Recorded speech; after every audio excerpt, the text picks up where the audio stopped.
Terus lagi baca buku apa nih? Si Luka Cita.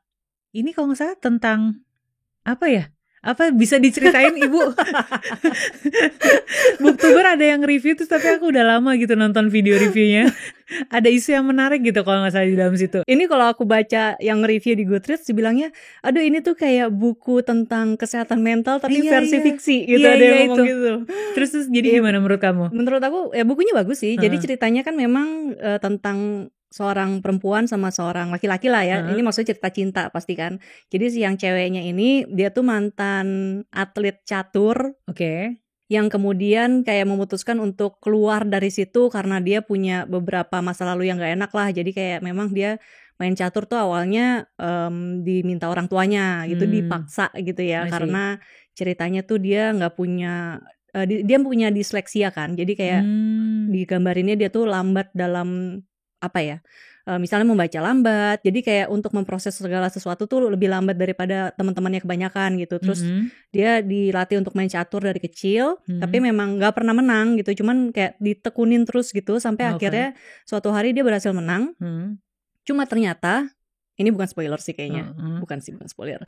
Jadi dia bisa menang itu karena orang tuanya tuh kong kali kong sama si asosiasi catur sama si pelatih caturnya itu.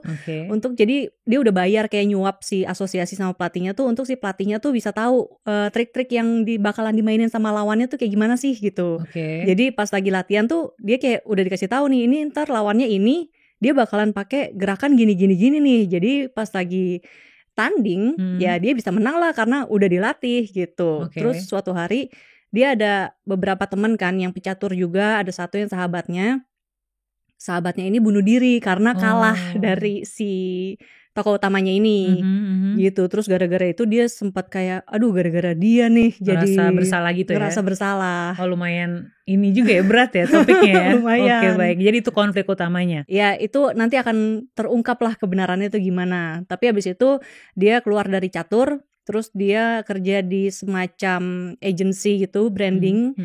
Ketemu sama cowok yang punya agensinya ini.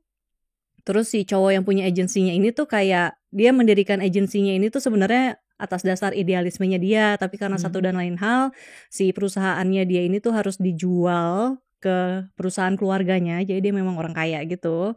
Terus harus menangani klien-klien yang gak sesuai sama ininya lah, sama prinsipnya dia gitu. Karena kliennya ada yang ya pengusaha mungkin yang koruptor kayak gitu-gitu, tapi butuh brandingan perusahaan. Akan saya masukkan ke daftar wishlist. Mau pinjam meskipun boleh? Belum tahu baca kapan ya.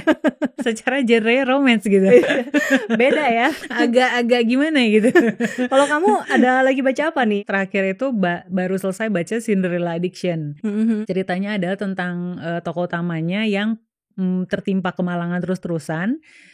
Tentu saja ketika dia sedang tertimpa kemalangan seperti itu, dia punya keinginan untuk bisa hidup bahagia gitu ya. Kemalangannya kayak apa aja emang? Pertama kakeknya itu sakit, kolaps. Dibawa ke rumah sakit, ketika dibawa ke rumah sakit, rumahnya kebakaran. Pas dibawa ke rumah sakit, bapaknya itu baru aja habis minum sake kalau gak salah. Jadi akhirnya mobilnya nabrak. Udah kebayang ya, pokoknya intinya kemalangan datang bertubi-tubi. Jadi wajar gitu kalau dia pengen, aduh kayaknya ribet banget hidup gue nih, gue pengen bahagia gitu. Andai aja gue bisa kayak Cinderella yang tiba-tiba ada seorang pangeran datang ngeboyong gue ke istananya dan hidup bahagia gitu. Jadi dia emang si tokoh utama ini terobsesi sama Cinderella gitu.